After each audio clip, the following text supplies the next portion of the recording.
when no pipes are leaking, all you need to do is pump in more traffic, and you're getting money out on the other end. We're good. Wait, that's hella value in this call and in every fucking call, bro. I want to learn where you guys learn from. You know what I mean? Like, I learned from this motherfucker, bro. Sometimes when Jason's explaining concepts, like he just thinks at a higher level than me, bro. But also, Jason has an entire year of being. Yo, what's good, boys?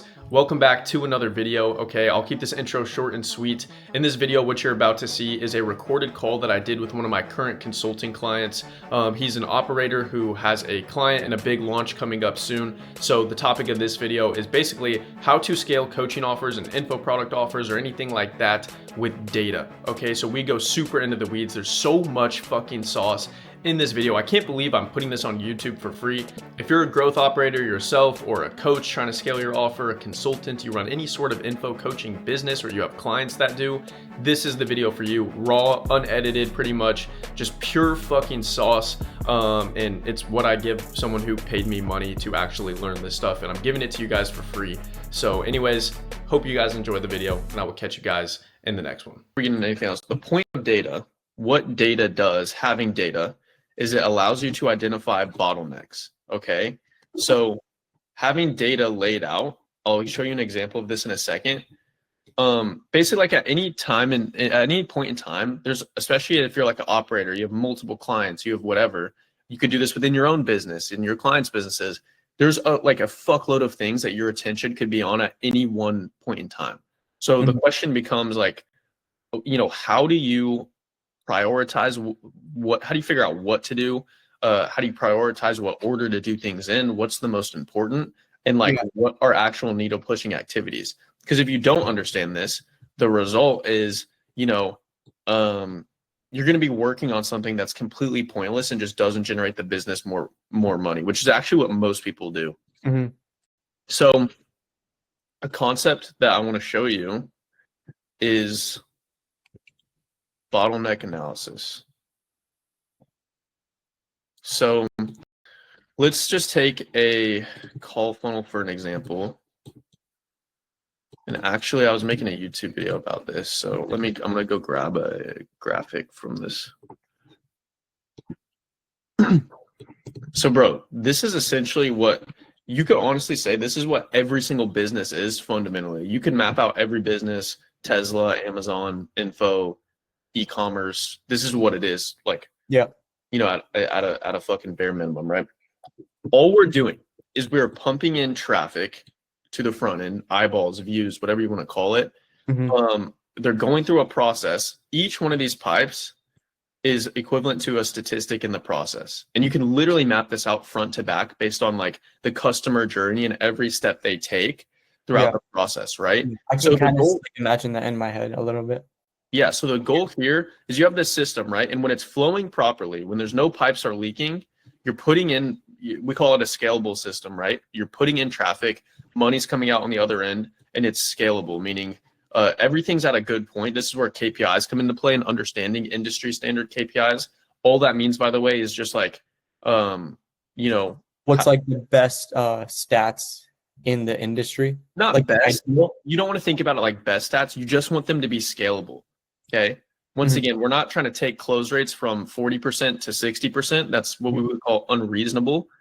If it's 40%, it's scalable. We leave it. We don't touch it. That's good enough, essentially. So you're trying to find that like threshold of what's good enough for every point in the process. If it's not good enough, and if it's really not good enough, you would consider it a bottleneck, right? That would tell you where to direct your attention. And so when no pipes are leaking, all you need to do is pump in more traffic, and you're getting money out on the other end. From an advertising perspective, this is when you're like have a really good ROAS. Like if you have a 4x ROAS, this whole thing is working. Like you probably shouldn't even touch it. You just spend more money and you make more money, right?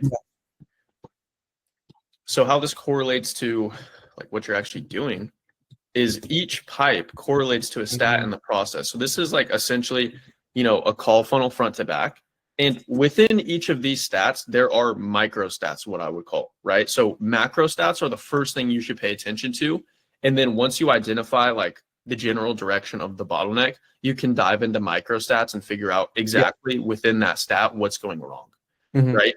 So first, like for all of these things, I'll start with our basic funnel being like that we could call this an application funnel because it's like they're not booking themselves. The setters are booking them on, right?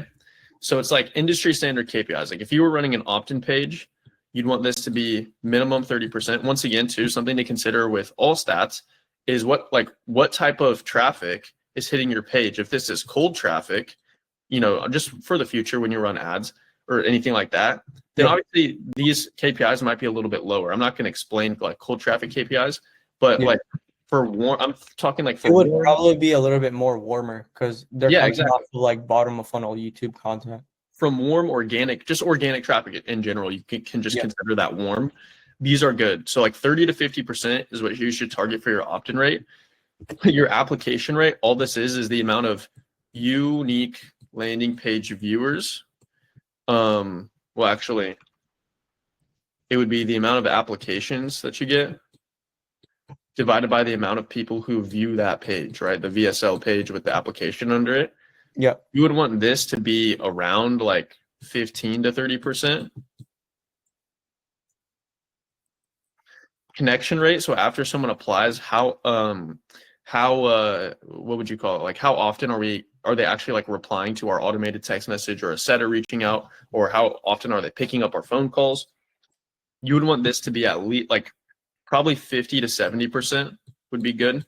You can like some things you can do to get, I'll discuss like solutions to these problems, but like connection rate is a weird one where like that's something where you might have to look if your phone number is appearing as scam likely. You might have to implement something like send blue. You might have to do personal outreaches if this is really low. So, talk about I have a quick question about that metric right there. How would a stat like that be tracked? Because it seems bro, we've tracked it manually. I think you can now track it and go high level. In Close, they track it for you. You can track it with setter end of day reports. There's a lot of ways to track it. We'll talk about tracking actually in a second. Okay. But your booking rate, you're gonna want this to be, probably like 10 to 20%, maybe 30%. 10 to 20% is ideal because you're gonna get some drop off here. Your show rate, this is just a good measure of like, for this specific funnel, it's not as important, but it's a good measure of how often people are qualified, and it's a good measure of how the setters are doing. Yeah. Show rate, minimum 60%. Close rate, 30 to 40, but really shooting for 40 plus. If it's 40 plus, you're really good. And cash collected per call taken, I like this to be at least 1,000, right? So I guess the first thing to talk about is within each of these stats, there are actually, let's just talk about this broadly. So the goal when you have this laid out, these are all like the KPIs. So if everything is above this, you're really good and everything's really scalable, right? You don't need to be super fucking Jewish about these numbers either. Like they don't all need to fucking be 100% or like bro, if your show rate's 55%, that doesn't necessarily mean it's a super increasing it by 5% to 60% is not really going to make the biggest of differences. Exactly. Like once again, your goal here is to take a look at these stats and to identify what you would call the lowest hanging fruit, right? What I mean by that is the easiest one to go actually try and fix right now. The easiest one to go like double. That's like what you're trying to identify, right? So like you're going to have this laid out, and let's say your opt-in rate is like 10%. So you can look at all of these, and maybe that your application rate's 10%, maybe your show rate's like 55%, your close rate's 35%, whatever. But you look at an opt-in rate that's 10%. It's like, holy fuck, you could potentially triple that number, right? Yeah. And so how you would step one, identify the bottleneck. You need to be looking at data, and this is what you should do after a launch. You need to be looking at this data, and this just tells you what to put your attention on. So when you ask the question, what should I do? It's all dependent on this. In this example, you'd be like, all right, boom, opt-in rate's clearly the issue, right? So then within opt-in rate, how would you look at boosting that? You would look at your landing page. You'd look at the headline on the page. The copy, maybe there's something wrong with it. Headline, copy, packaging, graphics, this is like where you just go into fucking split test mode, and you just start split testing. Try split testing it. Like the process of solving a bottleneck, really any bottleneck, but bottleneck like this is you split test, right? So then you split the traffic, you launch a new landing page, and you test out a new headline. Let's say what you're looking for, does the opt-in rate? You obviously with any sort of data, there needs to be enough volume for you to take the data seriously, right? So you can't wait for 10 people to land on your page to count the data. Like it should be like 100, to consider the data legit. Yeah. And so let's say you launch a new landing page and the opt-in rate goes to 5%.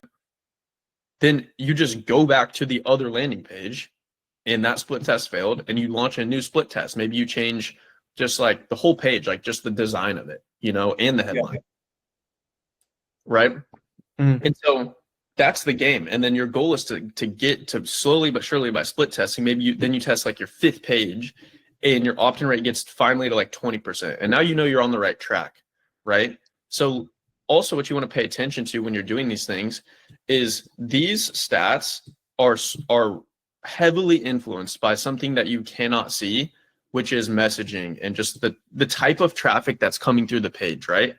Mm-hmm. So how do I explain this? It's like every single person, like depending on the type of traffic you have coming into the page, right? Their awareness level, their demographic, just sometimes you might just have idiots just opting in for fun. Well, you just have to be cognizant of that. But the point I'm trying to make is whoever your ICP is, right? The better you have an understanding of that, of who are the types of people that are hitting this page, the more you can craft what I would call stimuli that gets people to take the correct actions that you want them to take. If like I'll give you an example, right? Let's say the type of people that are coming in are like you just tweak it and edit it based off like your ICP, right? Yes. But let's say the type of people are like beginner dropshippers in this case for like Dane or whoever, right? Yeah. And so it's like,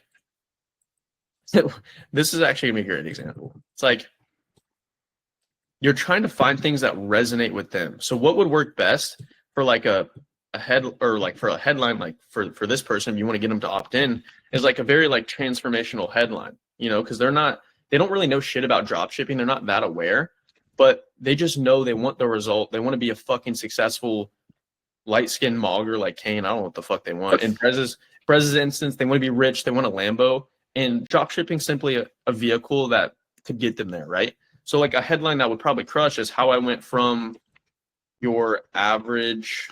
This is exactly what I did, by the way. Normie, making 10K a month at like 90K a month at 19 years old, and retiring my mom with actually organic dropshipping.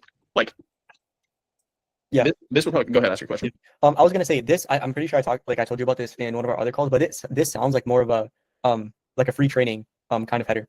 Right, but like the evergreen kind of. But it's not necessarily. Yes, it's a free training type of header, but it's all about awareness level and the people that are hitting the page. Because why this works, it doesn't have to be a free training. It could just be a VSL, because these people aren't aware. Their awareness level is so low that they don't know what a VSL is. Jake, when you were fucking watching Hamza, it's like you didn't know like what a fucking sales process was. You weren't like aware of it. I was reading emails and ClickFunnels pages, just thinking that shit was soft. Yeah, I get it. So in a way, it kind of has to be like that, right?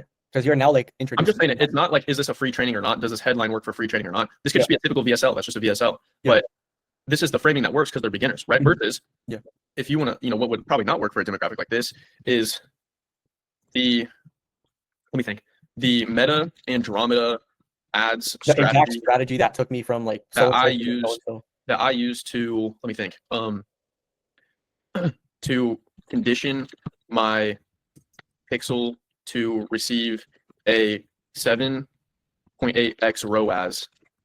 Like this sounds very direct. With my drop shipping store. Okay. This would not resonate with the fucking demographic. They have no clue what ROAS is. They don't know what a pixel is. Yeah. They're probably scared of running ads. They might not even know what the fuck that is. This would be from a more aware demographic, like a more advanced demographic, right?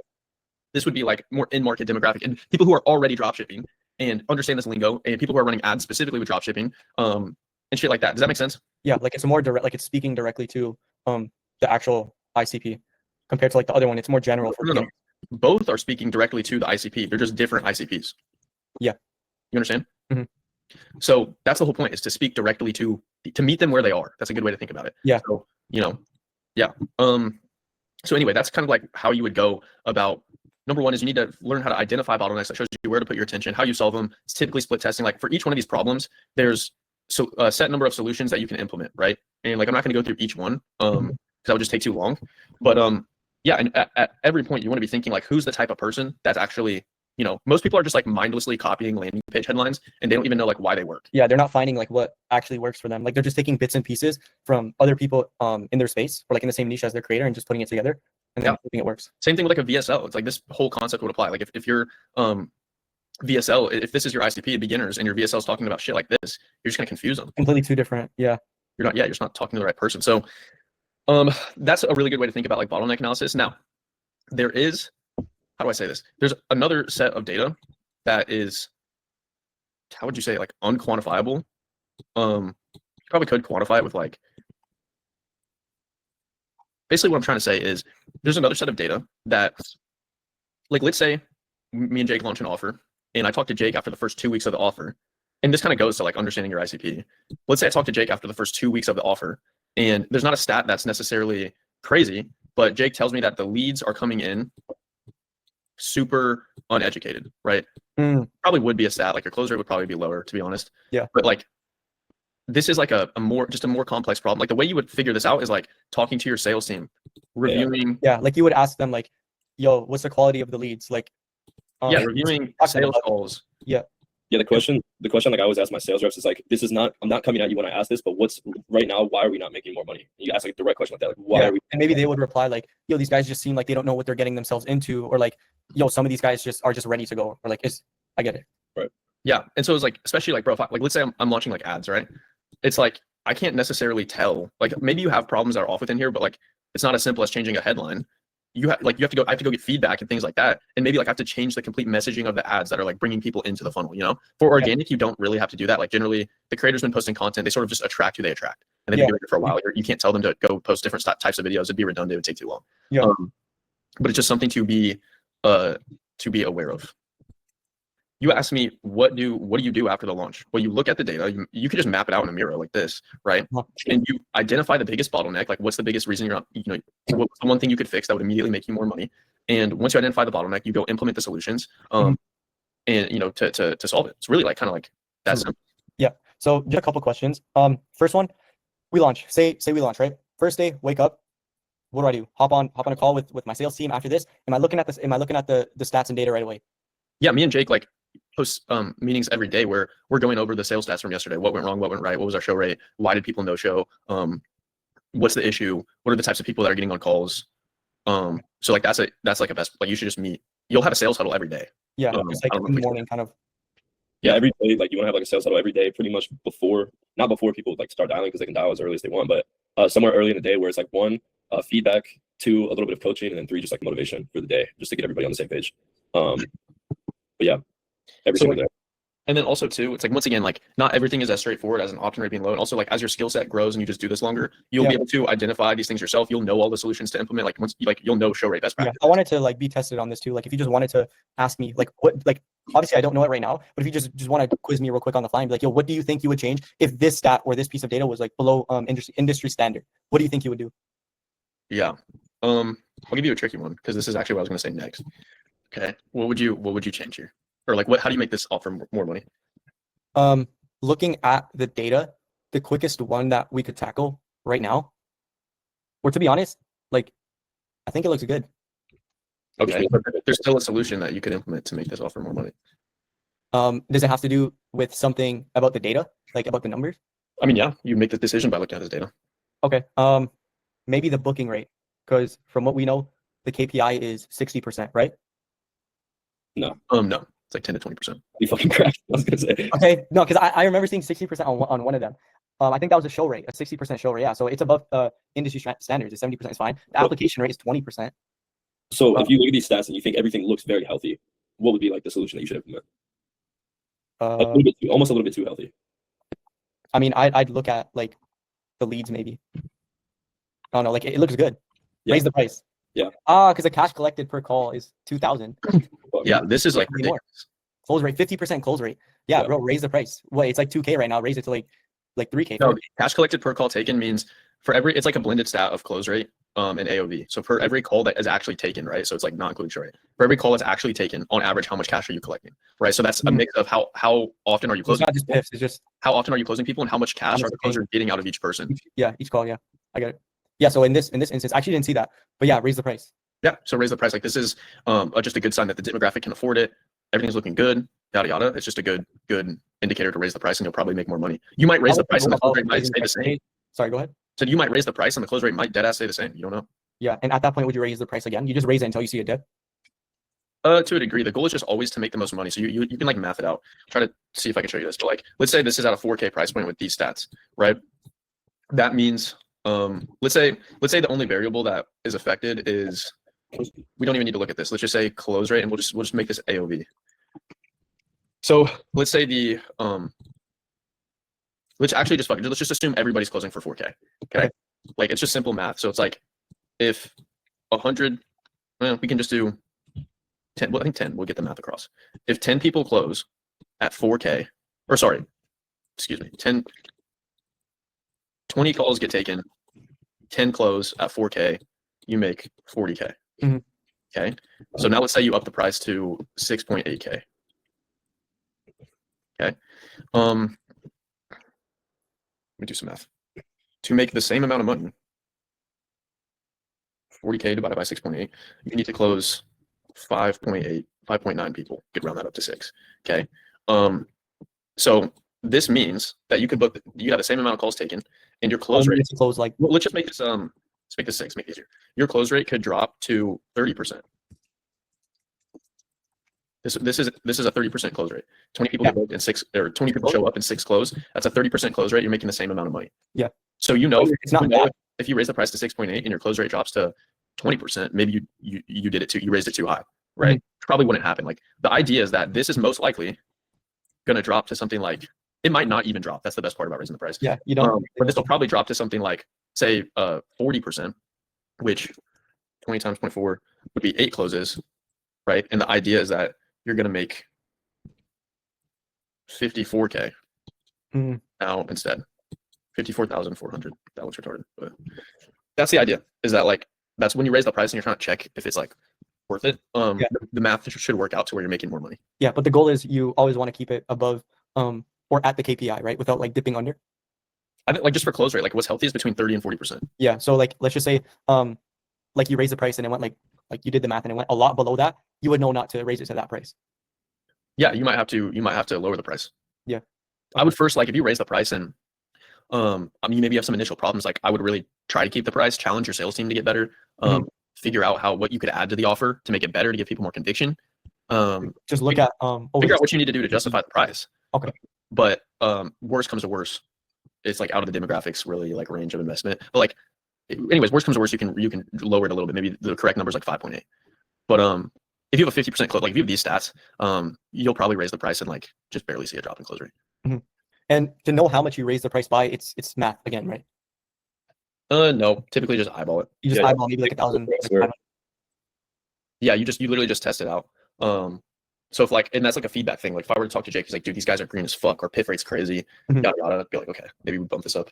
Yeah, like another stat too is like obviously cash collected per call taken, and like AOE kind of says it itself. But yeah, just like look at your PIF rate. Is there a certain closer who is getting hella payment plans? Is there one closer who's getting hella PIFs? Okay, let's see what they're doing differently, right? Yeah. Yeah. There's like that once again. That's like a non-quantifiable. I guess you could quantify it, but like yeah. It would just come down to the person, like what they're doing. Yeah. Continue doing what's working. Yeah, I feel like, to be honest, one of the takeaways that, or not takeaway, but like a point that I can make here is, for the more reps I get, the more I actually do it. I feel like I would just understand like what's going on without even like actually fully knowing everything. Like I would see like, okay, like what we need to track. I don't know if that makes sense, but to me, kind of. Well, yeah, there's just like, I would say like for you, your progression here is number one, obviously you have to have dialed in tracking and data, right? So like, kind of, I gave you a Looker Studio template, but like, are you competent enough to realize if like one of the stats is off? Like I have to change the Looker Studio many times for different offers for sometimes we change to an auto booking funnel, and then I gotta like add something to it, right? Yeah. So, So like, would there be like specific stats you need to track for each offer? Like it's very dependent on what offer it is. Or is it like it's not like that. It's just like dependent. I'll say it's dependent on the funnel. Like if we're running a webinar funnel, the stats change a little. Yeah. No, there's not an application rate. There's Yeah. no rate to the webinar. You have the retention rate of the webinar. You have the conversion rate of the webinar. Then you have sales stats within that. Like there's a lot of things that go into that. And just like, yeah, just depending on certain circumstances, like, I don't know, we ran an offer where we had a lot of cancellations and reschedules, and like I can't remember, Jake, but like those were or weren't getting counted as no shows or something, and like we just talked about it and we're like, this is kind of what we want no shows to represent, so we just like on the fly like changed it just based on how we wanted to interpret it. The point I'm saying is step one is, and you can't do any of this if this isn't accurate, you know. Mhm. So if you're, that's just number one is like that's a skill you're gonna have to get better at. It's just like data tracking, attribution. If you ever start running ads, it's like this times 20. So yeah, that's step one. Step two, and probably the easiest part is just understanding the industry standard KPIs. Yeah. Industry standard KPIs. Like just step two is once you have accurate data, you need to be able to just identify the bottleneck based on the KPIs. Should be pretty easy. It's typically it's pretty obvious. In step three, and what's going to take you the longest is on your own being able to actually look at the data and understand what needs to be changed. No, that's not what I was going to say. I think that's kind of the easy part. You have to have a skill set that can solve each of these problems, you know? Mm. So like if your show rate was off right now, do you know what to do to fix that? If the show rate was off, I'd probably look at the pre-call process and see what's going on there and make sure that the lead is consuming enough content, or just making sure that there is enough for them to consume, so they're ready to show up to the call. Mm-hmm. That's or just look at the whole process behind that. Say what? I was just saying, just look at the whole process behind that. Like what happens, everything that happens before they show up to the call. Yeah, that's a broad way to think about it. But once again, you still need the skills to be able to do it. Like what if your email deliverability tanked randomly and they just weren't getting emails? I'd probably see, number one, I'd probably see like if it's going to spam or whatever, if there's something wrong with. You check the open rates on the email, but do you know how to solve like an email deliverability problem? Like do you know how to segment an email list and then like get it out of spam? You would probably like, I don't know, something in the emails you tell them to do. No. Or is that like a technical thing? The point of me saying that wasn't for me to explain this to you, or because there's a lot more things that you probably don't know how to do. The point I'm trying to make is like this is just a skill you have to acquire over time and experience, you know? So like same thing with like what if your VSL plate rate's off or the engagement rate's off? You know, testing different styles of VSL length and what else? Like if your close rate's trash, like what if your closers just suck? Like me and Jake consulted a different guy and we had to watch some of his closing calls to realize and tell him that his closing script was ass. Now it wasn't like his script, but his closers were just ass and they weren't following a good script. Yeah. So that's a problem that like once again, it's like you don't have to be an expert in all these fields, right? Like I'm more a marketing guy, Jake more solves those problems, but like I have minimum viable competence to like identify that. Yeah, that's what I want to understand what's going wrong, you know? You know, and that, bro, so it's not to overwhelm you. It comes with so much reps, experience, and time. So like, bro, there's no better way to do this than to I know, like that's the solution. Like I'm not gonna be a fucking genius off of it. Like right now, like I dropped the idea of being embarrassed in front of you guys. That's why like right now I'm kind of sounding like a retard, and I want to because I want to learn. I know that's what's gonna help me to learn. But I also know that the best way to actually understand all of this is not only through practice and like actually like learning from you guys too, is literally just get reps, bro. Just get familiar with it, because sometimes it just clicks. Like the more I do it, it'll just click in my head. It's literally just a rep and experience thing, you know? Yeah. And it also like side note, but it also raises the question, like, where did you guys learn all this stuff? Like surely you weren't an expert off it, right? Like no, fuck no. All about dropping your ego and taking aggressive action and imperfect action. Like so eventually I'm assuming you want to get to the point where you know how to do webinars. Yeah. Best way to do that is just to do it. My first webinar fucking sucked. It fucking sucked. I sold a $497 AI appointment setting offer and I got like 3 sales.